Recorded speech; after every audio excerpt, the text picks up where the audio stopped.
Économie de Max sur i24 News, soyez les bienvenus. Au sommaire aujourd'hui, quand la SNCF risque d'être écartée d'un appel d'offres pour la construction d'une voie ferrée aux États-Unis en raison de son rôle dans la déportation des Juifs dans les années 40. 2 élus du Maryland exigent des indemnités. Quels sont les arguments de l'entreprise française? On en parle avec Roland Roth, avocat.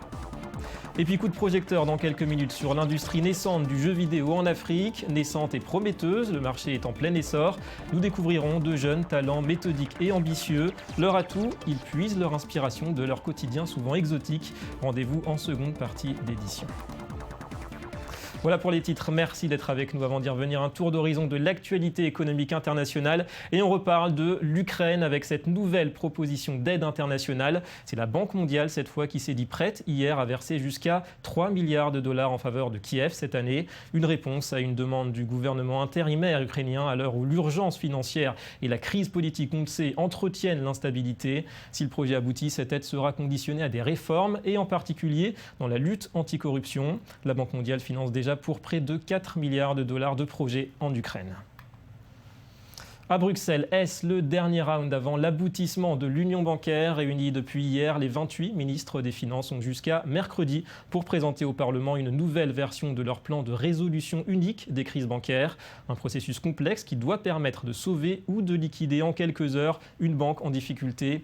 Un fonds commun de 55 milliards d'euros est prévu. Alors peu d'avancées pour l'instant, mais beaucoup de détermination. Le temps presse à 2 mois des européennes. Je suis optimiste. Tous les ministres sont conscients de l'importance de ces réunions.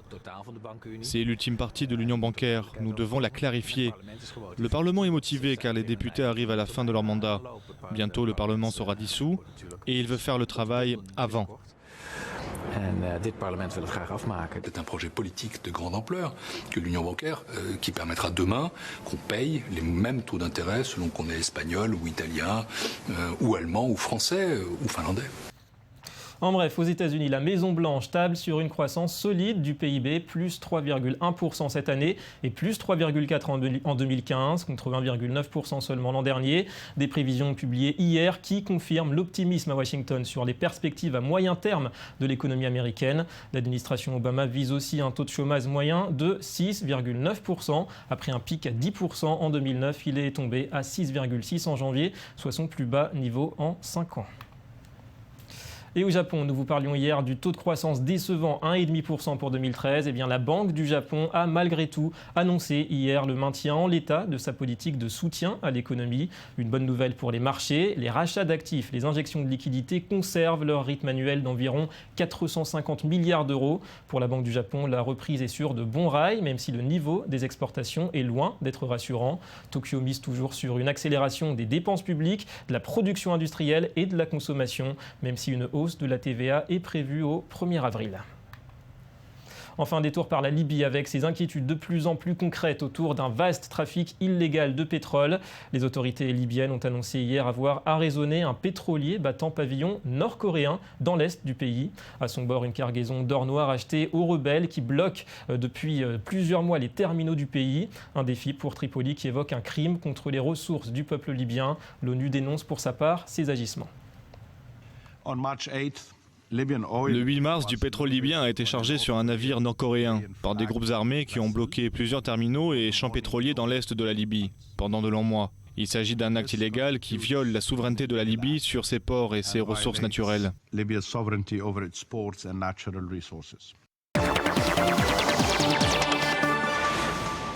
C'est un passé douloureux qui ressurgit à l'occasion d'un banal appel d'offres aux États-Unis pour construire une ligne ferroviaire. La candidature de la SNCF fait l'objet d'une levée de bouclier. 2 sénateurs démocrates du Maryland rappellent que la société française a déporté dans ses wagons 76 000 innocents, des Juifs de France, en direction des camps d'extermination dans les années 40. Un projet de loi vise aujourd'hui à écarter la SNCF des marchés publics américains tant qu'elle n'aura pas versé d'indemnité aux victimes. Anthony Lesme. C'est un contrat de 6 milliards de dollars qui pourrait échapper à la SNCF. En février dernier, 2 sénateurs démocrates du Maryland, aux États-Unis, ont déposé un projet de loi restreignant l'accès de la Société des chemins de fer français au marché public. En cause, la participation active de la compagnie ferroviaire dans la déportation de plus de 76 000 juifs sur le territoire français pendant la Seconde Guerre mondiale. Seule une indemnisation des victimes ou familles de victimes pourrait remédier à ce projet de loi. Mais si ce texte est adopté, il interdirait à la SNCF de se porter candidate à un projet de création et d'exploitation d'une ligne ferroviaire de 25 km. Rosette Goldstein a perdu son père, déporté il y a 70 ans. Elle témoignait ce lundi devant la commission fiscale du Maryland. Peut-être qu'ils ne pouvaient pas totalement arrêter le processus, mais ils n'ont rien fait du tout en fait. Ils ont collaboré. Ils ont formé leurs employés pour garder les portes des wagons bien fermées. Le gouvernement français a initié début février des négociations avec les États-Unis pour une éventuelle indemnisation des victimes américaines et leurs familles. Pas de quoi convaincre Hélène Lightman. Il faut leur demander des comptes. Ils doivent prendre leurs responsabilités.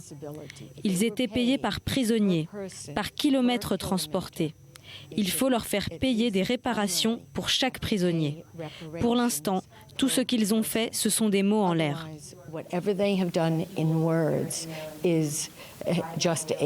Mais Alain Leray, fils de survivant de la Shoah et président de SNCF America, rejette en bloc les accusations et parle même de désinformation.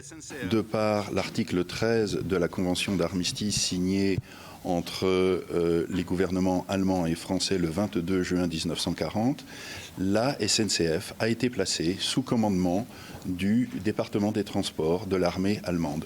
Nous étions sous commandement allemand. Nous avons été un rouage dans la machine de guerre nazie. La SNCF est aussi visée par un autre projet de loi déposé fin juillet 2013 au Congrès. Il autoriserait la poursuite du groupe ferroviaire devant des tribunaux américains. Une première, puisque la loi américaine lui garantit l'immunité en tant que société étrangère. Voilà, près de 70 ans après la fin de la Seconde Guerre mondiale et de la Shoah, comment réparer, si l'on peut dire, l'irréparable avec cette problématique? Un subordonné peut-il vraiment prétendre à une part d'innocence? Alors nous sommes en ligne depuis Jérusalem avec Roland Roth, bonjour. Oui, bonjour. Bienvenue à vous, vous êtes avocat en droit international. Alors la SNCF rattrapée par son histoire, par son passé, son cas fera-t-il, selon vous, jurisprudence pour d'autres marchés de ce type, au moins aux États-Unis?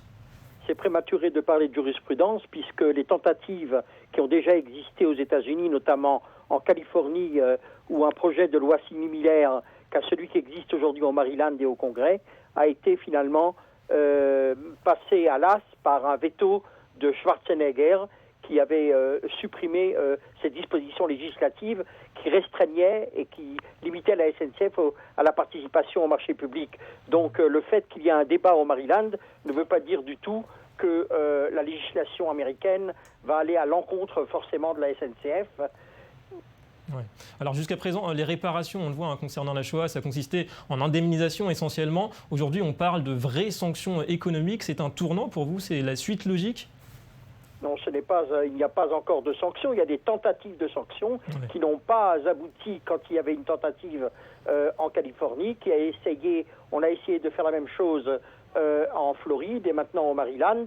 Il n'y a pas encore de véritable sanction. La véritable sanction, c'est plutôt la très grande concurrence par les autres, les concurrents du réseau qui participent aux appels d'offres, comme la Chine, qui prétend avoir une capacité technologique supérieure à celui de la SNCF. Ouais. Alors concrètement, la base de la défense, à savoir que finalement la SNCF avait été placée sous direction allemande, c'est un argument qui a des chances, selon vous, d'être retenu au final, de peser dans la balance? Oui, certainement, dans la mesure où, par ailleurs, le gouvernement français, en l'an 2000, avait décidé par des décrets d'indemniser les orphelins des déportés de la SNCF, pas forcément ceux de la SNCF, mais tous les déportés et toutes les victimes de la Shoah en France. Donc les mesures d'indemnisation sont à prendre au niveau gouvernemental et pas au niveau particulier de telle ou telle compagnie qui effectivement avait été réquisitionnée pour ce qui la concerne et dont la responsabilité est seulement une responsabilité par ricochet par rapport à celui du pouvoir qui existait en France à l'époque de collaboration. Alors justement, pourquoi 69 ans après la fin de la Shoah, la SNCF n'a toujours pas versé de la moindre indemnisation comme a pu le faire par exemple Volkswagen ou même l'Allemagne depuis longtemps? C'est pour des raisons économiques vraiment, vous pensez? Alors la SNCF a d'abord au moment du même débat qui a existé en Floride, la SNCF a reconnu sa responsabilité, elle a dégagé un certain nombre de budgets pour le souvenir, elle a ouvert ses archives. Je ne cherche pas à la défendre, mais je veux dire par là qu'elle ne s'est pas comportée plus mal que n'importe quelle autre compagnie ferroviaire à travers le monde. La justice américaine a déjà eu l'occasion de donner son avis sur les lois sur le fondement des lois actuelles qui existent aux États-Unis, en rejetant les demandes des déportés. La jurisprudence, la justice française avait fait la même chose. Donc ce n'est pas il y a assez peu de chances pour que réellement la SNCF soit évincée finalement des marchés publics à cause de ces initiatives législatives qui sont prises dans tel ou tel État ou au niveau fédéral aux États-Unis. Merci Roland d'avoir répondu à nos questions. Merci à vous. Allez, autre chose, on part à la découverte d'un secteur prometteur, l'industrie du jeu vidéo en Afrique. Alors au niveau mondial, ce marché du divertissement pèse déjà 63 milliards de dollars par an et il devrait atteindre près de 90 milliards dans 3 ans, grâce aussi à l'essor du mobile sur le continent africain, un potentiel gigantesque sur lequel de jeunes entrepreneurs nigérians se sont déjà positionnés. Quels sont leurs atouts? Immersion à Lagos avec ce reportage. Des jeux vidéo en ligne 100% africains. De jeunes entrepreneurs nigérians ont décidé de s'attaquer au marché du jeu vidéo sur ce continent encore presque vierge en la matière. Installée dans un loft d'un quartier populaire de Lagos, l'équipe de Kuluya est très productive. La start-up a déjà créé 70 jeux en ligne en 1 an et demi d'existence. Leur inspiration, le quotidien des 15 à 20 millions d'habitants de la capitale économique du Nigeria, avec son lot d'embouteillages monstres et de pannes d'électricité.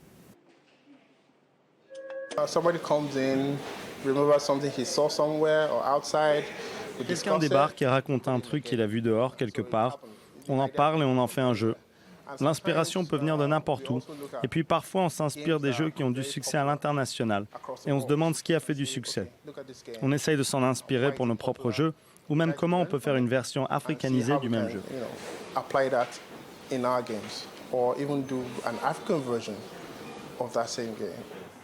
Les jeux de Kuluya séduisent déjà un large public anglophone, avec 400 000 téléchargements en 18 mois, au Kenya, au Ghana, en Afrique du Sud notamment et en Éthiopie.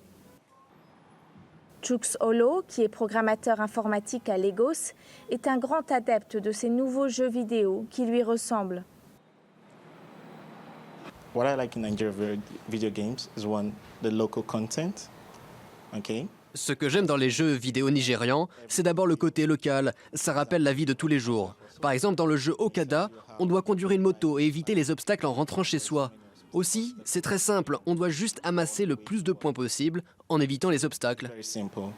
All you need to do is gain as much coins as possible and avoid the obstacles. Okada, le nom donné aux mototaxis à Lagos, est le jeu phare de Malio Games, une start-up concurrente de Kuluya, créée par Hugo Obi en 2012. Pour l'instant, Malio n'a que 20 000 utilisateurs répartis au Nigeria, en Grande-Bretagne et aux États-Unis, mais elle espère conquérir le marché nigérian grâce au téléphone mobile. Le téléphone mobile est en train d'exploser dans cette partie du monde, avec un fort taux de pénétration, surtout chez les utilisateurs d'Internet. Donc nous exportons plusieurs de nos jeux sur les mobiles. Un marché prometteur quand on sait que le Nigeria comptait déjà 100 millions d'utilisateurs de téléphones mobiles en 2012. Voilà, beaucoup d'espoir pour cette industrie locale. On va parler du Japon, c'est l'heure du Media Watch. Et la presse qui marque évidemment aujourd'hui le 3e anniversaire de cette catastrophe nucléaire de Fukushima, avec une réflexion sur le développement, sur l'avenir de l'énergie nucléaire. Bonjour Johanna Citruc. Bonjour David. Bienvenue à vous. Alors est-ce que ce drame qu'a vécu le Japon il y a 3 ans a eu ou non un impact sur l'utilisation du nucléaire aujourd'hui ? Alors oui, on s'en souvient, c'était le 11 mars 2011, un séisme, un tsunami, et la fameuse catastrophe de Fukushima qui a fait des milliers de morts au Japon. Et contrairement à ce qu'on pourrait penser, depuis cet événement, le nucléaire n'a presque pas diminué dans la production totale d'énergie. Aujourd'hui, 435 réacteurs sont exploités dans le monde entier. Certains ont évidemment été arrêtés depuis la catastrophe, mais 72 sont actuellement en construction dans une quinzaine de pays. Et selon une étude du cabinet Roland Berger consacrée au marché mondial de l'atome, ces installations nucléaires devraient augmenter de 26% d'ici 2030. Mais Il y a un autre élément à prendre en compte, c'est que certaines de ces centrales sont plutôt vieilles et d'ici 2030, 70% d'entre elles auront entre 40 et 60 ans et les pays vont devoir décider s'ils veulent allonger la durée de vie de ces installations ou non. Mais d'ici là, ils peuvent toujours se tourner vers les énergies renouvelables. Donc à long terme, plus de centrales en construction, ça ne veut pas forcément dire plus de nucléaire. Allez, direction les États-Unis, Johanna, la vente de cannabis aurait rapporté 2 millions de dollars à l'État du Colorado. Oui, le Colorado, c'est le seul État à avoir autorisé la consommation récréative de cannabis et cette décision était plutôt judicieuse, en tout cas d'un point de vue économique, puisque rien qu'en janvier, ça lui a rapporté 2 millions de dollars en impôts, mais c'est pas si étonnant puisque le cannabis à usage récréatif est particulièrement taxé, 25%, un quart de son prix, en plus de la TVA habituelle de 2,9% qui va dans les caisses de l'État. Et en plus de tout ça, il y a la vente de cannabis à usage médical qui a rapporté, elle, 1,5 million de dollars en janvier, comme quoi la marijuana, ça peut rapporter gros, et pour une fois, ce n'est pas de l'argent qui partira en fumée. Oh, c'est joliment dit. Merci Johanna. À et demain. à demain. Voilà, fin de cette édition. Merci à vous de nous avoir suivis. Économie Le Mag revient demain sur i24 News. Restez avec nous, l'information continue.